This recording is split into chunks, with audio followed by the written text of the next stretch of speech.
अजी दुनिया भर में देखने और सुनने वालों को राशिद हुसैन का सलाम। नाज़रीन, आज गुफ्तगू करेंगे एक अफसोसनाक खबर के हवाले से। ये अफसोसनाक खबर यह है कि तकरीबन आज से 1.5 माह कबल अगवा होने वाले असिस्टेंट कमिश्नर ज़ियारत मोहम्मद अफजल बाकी साहब की जो है वो डेड बॉडी मिली है। उन्हें मुसल्लह अपराध की जानिब से उनके जवान साल बेटे के साथ अगवा किया गया था और 1.5 माह तक अपनी तहवील में रखने के बाद आज मोहम्मद अफजल बाकी साहब को बेदर्दी से शहीद कर जिला हरनाई में उनकी डेड बॉडी फेंकी गई है। इसके बाद लेवीज ने बरवकत कार्रवाई करते हुए उस डेड बॉडी को अपनी तहवील में लिया है। इस 1.5 माह के दौरान क्या होता रहा, हुकूमत की कारकर्दगी क्या रही है, हुकूमत ने इन असिस्टेंट कमिश्नर को बाजियाब कराने के लिए क्या इकदाम किए, तमाम तर तफसीलात आपके सामने रखेंगे। लेकिन इससे पहले बात करते हैं कि बलूचिस्तान के अंदर ये कोई पहला वाकया नहीं है। बलूचिस्तान के अंदर आए रोज इस तरह के कई वाकयात होते हैं। कौमी शहरों पर नाके लगाकर बसों से मुसाफिरों को उतारकर बेदर्दी से शहीद करते हैं, या फिर जो शख्स पाकिस्तान जिंदाबाद का नारा लगाता है या पाकिस्तान के साथ अपने स्टांस को मजबूत करके खड़ा होता है तो उस शख्स को अगवा किया जाता है और बाद में उसकी डेड बॉडी मिलती है। और यह सिर्फ बलूचिस्तान के अंदर नहीं हो रहा, बल्कि पाकिस्तान के मुख्तलिफ इलाकों के अंदर, मुख्तलिफ सूबों के अंदर इस तरह के वाकयात आए रोज हमारे सामने आते हैं। लेकिन आज बात करेंगे असिस्टेंट कमिश्नर ज़ियारत के हवाले से, जिन्हें तकरीबन 10 अगस्त को ज़ियारत के एक टूरिस्ट प्लेस से अगवा किया गया था। उनके जवान साल बेटे के साथ उन्हें अगवा किया गया था और 1.5 माह तक मुसल्लह अफराद ने उन्हें अपनी तहवील में रखा और आज उनकी डेड बॉडी जो है वो जिला हारनाई से मिली है, जहां उनके जिस्म को बेदर्दी से उन्हें शहीद किया गया, उनके जिस्म को मसक किया गया और उसके बाद वहां से 2 अफराद की डेड बॉडीज मिली है, जिनमें एक डेड बॉडी असिस्टेंट कमिश्नर ज़ियारत मोहम्मद अफजल बाकी साहब की है और जो दूसरी डेड बॉडी मिली है उसके हवाले से कई तजाद चल रहे हैं। लेकिन अब यहाँ पर बात करना इसलिए जरूरी है कि हुकूमत की कारकर्दगी क्या रही है, हुकूमत ने इस असिस्टेंट कमिश्नर साहब को बाजियाब कराने के लिए क्या इकदाम किए, वो उन चीजों पर बात करना इस वक्त जरूरी है।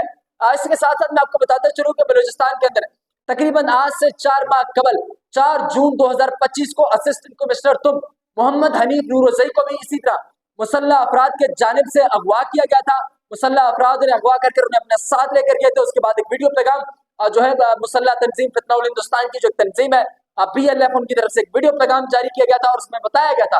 कि असिस्टेंट कमिश्नर हनीफ मोहम्मद नूरजई उनकी तहवील में है। वो तो तकरीबन 4 माह बाद अल्हम्दुलिल्लाह बखैर आफियत बाजियाब हुए और बाजियाब होकर अपने घर लौटे हैं। उसमें सबसे जो बड़ा किरदार था, जिस शख्स का कोई नाम नहीं ले रहा, जिस शख्स का कोई जिक्र नहीं कर रहा, और ये मैं आपको बताता चलूं कि हनीफ मोहम्मद नूरजई के बाजियाबी में हुकूमत का कोई भी किरदार नहीं था। वहां पर किरदार था तो DC कीच बशीर बड़ी साहब का था, या फिर वो जो कबायली वाहिदीन थे, या फिर नूरजई कबीले के जो सरदारान थे या उनके मशर थे, उन्होंने अपना किरदार अदा किया और वो 4 माह बाद बाहिफाजत बाजियाब हुए। लेकिन असिस्टेंट कमिश्नर मोहम्मद अफजल बाकी साहब जो है उन्हें तकरीबन 1.5 माह कबल ज़ियारत से अगवा किया गया था उनके बेटे समेत, और उसके बाद फिर हुकूमत की जानिब से एक ऐलान किया गया कि जो शख्स इनके हवाले से हमें मुसद्दिका खबर देगा कि इन्हें उन मुसल्लह अफराद के जानिब से कहाँ रखा गया है, किस हाल में रखा गया है, तो उसे 5 करोड़ रुपए इनाम दिया जाएगा। लेकिन ये सबसे बड़ा सवाल है कि ये जिम्मेदारी तो हुकूमत की है ना, कि हुकूमत पता लगाए कि मुसल्लह अफराद कौन है, किन्होंने इसे अगवा किया गया था, कहाँ पे रखा था। ये तमाम जिम्मेदारियां हुकूमत की थी। हुकूमत के जाने से फिर भी इस चीज का ऐलान किया गया तो अच्छी बात है। अगर हुकूमत ने ऐलान किया था कि हमें इसके हवाले से जो शख्स भी खबर देगा उस शख्स को पर्दाए राज में रखा जाएगा और उस शख्स को 5 करोड़ रुपए बतौर इनाम दिया जाएगा। लेकिन उसके बाद आज से 10 दिन कबल एक वीडियो पैगाम जारी किया जाता है मुसल्लह अफराद की जानिब से, जिन्होंने असिस्टेंट कमिश्नर साहब को अगवा किया गया था। उन्होंने एक पैगाम, वीडियो पैगाम असिस्टेंट कमिश्नर साहब और उनके बेटे का जारी किया, जहां पर देखा जा सकता है वाज़े कि उन्हें तशद्दुद का निशाना बनाया गया। और उस वीडियो पैगाम के अंदर असिस्टेंट कमिश्नर साहब की अगर आप आवाज को देखें तो उनकी लर्ज़ाखेज़ आवाज ये बता रही है कि उनके ऊपर टॉर्चर भी किया गया है, उनके ऊपर तशद्दुद भी किया गया है। और इस वक्त वो जिस हाल में थे जब ये वीडियो जारी किया गया था, तो वो तमाम तर चीजें, उनकी कंडीशन वो वीडियो वाज़े करती है। और उस वीडियो के अंदर असिस्टेंट कमिश्नर साहब हुकूमत बलूचिस्तान से, इदारों से ये अपील करते हुए नजर आते हैं कि जो इनकी डिमांड है उस डिमांड को पूरा करें और हमें बाहिफाजत तौर पर यहाँ से निकाल कर लेकर आए। अब सबसे बड़ा सवाल यह है कि उनकी तरफ से डिमांड क्या किया गया था, किससे डिमांड किया गया था। आज हुकूमत ये बात तो कह रही है कि असिस्टेंट कमिश्नर को, वज़ीर आला बलूचिस्तान साहब भी ये कह रहे हैं कि असिस्टेंट कमिश्नर को दौरान ड्यूटी अगवा किया गया, उनकी ये जो है शहादत है, ये हमारे लिए एक एजाज है और इसे कभी भी फरामोश नहीं किया जाएगा और उन लोगों के खिलाफ कार्रवाई की जाएगी। लेकिन यहाँ पर सवाल यह है कि आपने ये ऐलान तो किया कि जो शख्स हमें खबर देगा हम उसे 5 करोड़ रुपए देंगे, तो फिर मुसल्लह अफराद के जानिब से किसी न किसी से तो डिमांड किया गया था, जिसका जिक्र वो अपनी वीडियो के अंदर कर रहे हैं। तो वो डिमांड किससे की गई थी? या तो जो असिस्टेंट कमिश्नर साहब है उनके घर वालों से की गई थी, या फिर आप हुकूमत के लोगों से की गई थी। तो आप उस डिमांड को पूरा क्यों नहीं कर सके? वो डिमांड कितनी बड़ी थी, वो डिमांड आज कौम के सामने रखे ना। आज वाकया तो हो चुका है, आज असिस्टेंट कमिश्नर साहब तो इस दुनिया में नहीं रहे, उन्हें बेदर्दी से शहीद कर दिया गया, लेकिन हुकूमत की खामोशी, हुकूमत की नाअहली, हुकूमत की बद इंतजामी ये वाज़ेह करती है कि हुकूमत मुकम्मल तौर पर असिस्टेंट कमिश्नर साहब को उनके चुंगल से बचाने में नाकाम रही थी,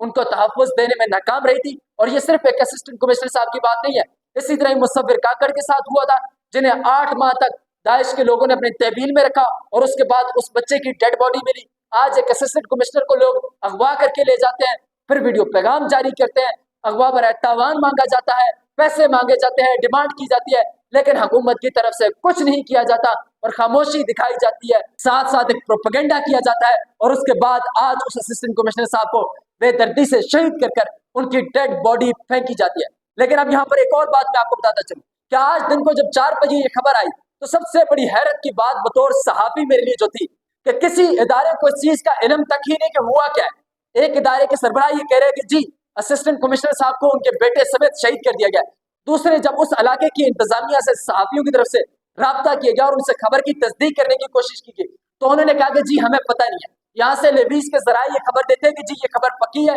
हरनाई इंतजामिया ये कहती है कि हमें इस खबर का पता नहीं, और उसके बाद जब ये खबर कंफर्म हो जाती है, तस्वीरें सामने आ जाती है, असिस्टेंट कमिश्नर साहब की जो है मसक शुदा वो जो तस्वीर है वो सामने आती है, जिस तरह उनकी डेड बॉडी की तस्वीर सामने आती है, उसके बाद इस चीज का इल्म तो हो जाता है कि असिस्टेंट कमिश्नर साहब को बेदर्दी से शहीद कर दिया गया। लेकिन वो जो दूसरा फर्द उनके साथ था उसके हवाले से मुख्तलिफ चमगोइयां शुरू हो जाती है। एक बयानिया यह था कि जिस दूसरे शख्स को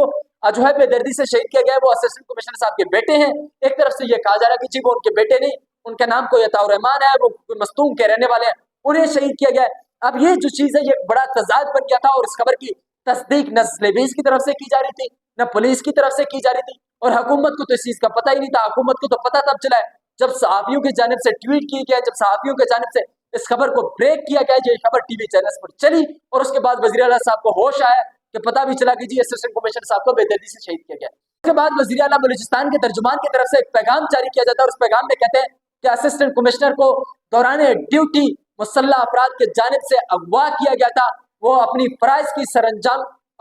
सरअंजाम दे रहे थे, उनकी इस कुर्बानी को कभी भी फरामोश नहीं किया जाएगा। और साथ साथ लिखते हैं कि उनके बेटे की कुर्बानी को भी फरामोश नहीं किया जाएगा। लेकिन वज़ीर आला साहब ने शायद तस्दीक नहीं की थी या उन्हें बताया यही गया था या फिर उन्हें कॉपी पेस्ट कर कोई खबर दी गई थी और उन्होंने उनके तर्जुमान ने वही खबर आगे जारी कर दी। अब ये पता नहीं वज़ीर आला के तर्जुमान साहब का ये हाल है कि उन्हें ये पता ही नहीं है कि असिस्टेंट कमिश्नर साहब के साथ जो दूसरा शख्स है वो उनका बेटा नहीं, वो कोई और शख्स है, लेकिन वो ये खबर जारी कर देते हैं। लेकिन फिर जब सहाफियों की तरफ से उन्हें कहा गया कि भजन ये बंदा तो वो है ही नहीं, एक तो असिस्टेंट कमिश्नर साहब वो है लेकिन जिस दूसरे शख्स का आप जिक्र कर रहे हैं वो असिस्टेंट कमिश्नर साहब के बेटे नहीं है, तो उसके बाद आधे घंटे बाद उस खबर को चेंज किया जाता है और फिर सिर्फ असिस्टेंट कमिश्नर का हवाला दिया जाता है। और उसके बाद ये तो वज़ीर आला साहब की जो तर्जुमान है या वज़ीर आला साहब की जो मीडिया टीम है उनकी कारकर्दगी है कि उन्हें पता तक नहीं है कि हुआ क्या है और वो एक कॉपी पेस्ट के जरिए खबर जारी कर देते हैं और वो फिर खबर मीडिया चैनल्स की जो है बन जाती है। और मैंने आपको एक पिछले ब्लॉग में भी ये बात की थी कि मुल्क के अंदर जितने भी वज़रा बैठे हैं, जितने भी वजीर बैठे हैं,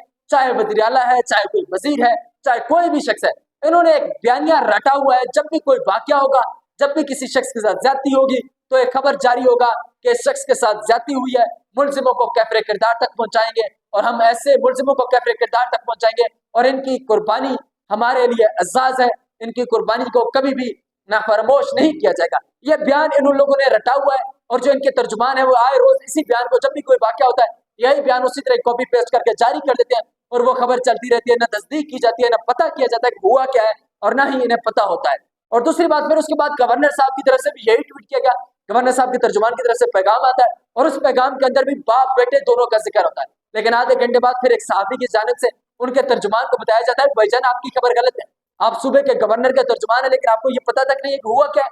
और फिर सूबे के गवर्नर साहब अपना बयान चेंज कर लेते हैं और फिर वहां पर उनके जो है सिर्फ असिस्टेंट कमिश्नर साहब का जिक्र आता है। तो ये तो उनके टीम का हाल है, ये वज़ीर आला साहब की कारकर्दगी का हाल है। लेकिन यहाँ पे सबसे बड़ा सवाल जो है कि अगर 1.5 माह तक वो उनके तहवील में थे, इस 1.5 माह के दौरान हुकूमत ने क्या किया? इस 1.5 माह के दौरान हुकूमत ने कौन सी कोशिशें की उन्हें बाजियाब कराने के लिए? इस 1.5 माह के दौरान हुकूमत ने क्या जो है वो जिले इंतजामी वर्क को बरूएकार लाया, इंतजामिया को बरूएकार लाकर कौन सा इक़दाम किया है कि जिसकी कोशिश की गई कि असिस्टेंट कमिश्नर साहब को और उसके बेटे को बाहिफाजत बाजियाब कराया जाए। इसका मतलब है कि हुकूमत की तरफ से न कोई रिस्पॉन्स दिया गया, सिर्फ बयानात के हद तक बड़ी बड़ी तकरीरें झाड़ देते हैं, बड़ी बड़ी तकरीरें कर देते हैं। और सबसे बड़ा मसला इनका यही है कि बलूचिस्तान के आधे से ज्यादा जो मसले हैं वो इनकी इन तकरीरों की वजह से पैदा हो जाते हैं। ये जिस तरह की तकरीरें आकर झाड़ देते हैं, जिस तरह के बयान दे देते हैं, उसके बाद फिर वो जो करने वाले होते हैं वो भी तैश में आ जाते हैं कि जी आप हमें तड़ियां लगा रहे हैं, और फिर वो इस तरह की हरकतें कर जाते हैं। तो कम अज कम बराए मेहरबानी वज़ीर आला साहब हो या कोई भी शख्स हो, अपने इन बयानात को जरा कम करें और अमली तौर पर अपनी कारकर्दगी दिखाएं, अमली तौर पर मैदान में आकर कुछ करके दिखाएं। अगर सिर्फ आप इस बयानात के हद तक रहेंगे कि हम जी जो है उनके आखिरी दम तक उनका पीछा करते रहेंगे, हम फलाना कर देंगे, हम फलाना कर देंगे, हम टमकाना कर देंगे, तो फिर होना कुछ नहीं है। फिर इसी तरह बलूचिस्तान के अंदर मासूम लोगों का खून बहता रहेगा और आप इक़्तिदार के मजे लूट कर आप चले जाएंगे, आपके बाद कोई और आ जाएगा, फिर वो चला जाएगा, फिर वो आ जाएगा। और 75 साल से इस सूबे के साथ यही हो रहा है। और इस सूबे के अंदर सबसे बड़ी खराबी की वजह मैं किसी रियासती इदारे को नहीं समझता, मैं न फौज को समझता हूँ, न पुलिस को समझता हूँ, न नेवीज को समझता हूँ। मैं सबसे बड़ा बलूचिस्तान के मसाइल के जिम्मेदार बलूचिस्तान के सियासी रहनुमाओं को समझता हूँ। ये इतने नाअहल है, इतने निकम्मे हैं, नालायक है कि इन्हें पता तक नहीं होता कि सूबे के अंदर क्या हो रहा है, और आकर असम्बली के अंदर एक बड़ी बड़ी तकरीरें झाड़ कर फिर पीछे हट जाते हैं, और उसके बाद क्या हो जाता है और क्या होता रहे इन्हें कोई फर्क तक नहीं पड़ता। और आज ये वो तमाम तर सूरत हाल है जो हमारे सामने है कि एक असिस्टेंट कमिश्नर एक ज़ईफ और उमर शख्स को 1.5 माह तक मुसल्ला अपराध अपनी तहवील में रखते हैं, अपना डिमांड इनके सामने रखते हैं, लेकिन न वो डिमांड पूरी की जाती है, न उनको बाहिफाजत बाजियाब कराने के लिए कोई कार्रवाई की जाती है। और बिल आखिर आज उनकी मसकशुदा लाश, आज उनकी मसकशुदा डेड बॉडी हमें मिली है और उन्हें बेदर्दी से शहीद किया गया। अब यह सवाल हुकूमत से है कि हुकूमत ने इस 1.5 माह के दौरान क्या किया। हुकूमत ने उस मुसल्ला अपराध के जो उन्होंने एक बयान जारी किया गया था, जो उन्होंने एक वीडियो पैगाम जारी किया था, उसके बाद कौन से डिमांड उनकी तरफ से रखे गए थे, आया हुकूमत ने उन डिमांड्स को पूरी करने की कोशिश की थी। और सबसे बड़ा सवाल यह कि कितना बड़ा डिमांड था। कोई ऐसा डिमांड था कि जो पूरा नहीं हो सकता था। ज्यादा से ज्यादा पैसों का डिमांड होगा, 1 करोड़ का होगा, 2 करोड़ का होगा, 3 करोड़ का होगा, 4 करोड़ का होगा, 10 करोड़ का होगा, या 2-4 लोगों की रिहाई का होगा। लेकिन आपकी तरफ से क्या किया गया, आपकी तरफ से क्या रिस्पॉन्स दिया गया? अगर वो डिमांड किसी आपसे नहीं की गई थी, उनके फैमिली के लोगों से की गई थी या किसी और शख्स से की गई थी, तो आपने उनसे रब्ता करके पूछा था जी आपसे क्या डिमांड की गई? तो हुकूमत की खामोशी, बद इंतजामी, हुकूमत की नाअहली इस बात का वाज़ेह सबूत है कि असिस्टेंट कमिश्नर साहब की बाजियाबी के लिए हुकूमत की तरफ से कोई इक़दाम नहीं किया गया, और जिसके बाद आज हमें उनकी डेड बॉडी मिली है, उन्हें बेदर्दी से शहीद कर दिया गया। और अब तक भी हुकूमत, ये नलायक हुकूमत, ये नलायक हुक्मरान ये बात कन्फर्म ही ना कर सके कि उनके साथ दूसरा जो शहीद होने वाला शख्स है वो कौन है। अभी तक उसका कोई तफसीलात हमारे सामने नहीं आ सकी। जैसे ही कोई तफसीलात ये नाअहल हुक्मरान जारी करते हैं तो वो हम आपके सामने रखेंगे। अब तक के लिए इतना ही, मुझे दीजिएगा इजाजत, खुदा हाफिज़।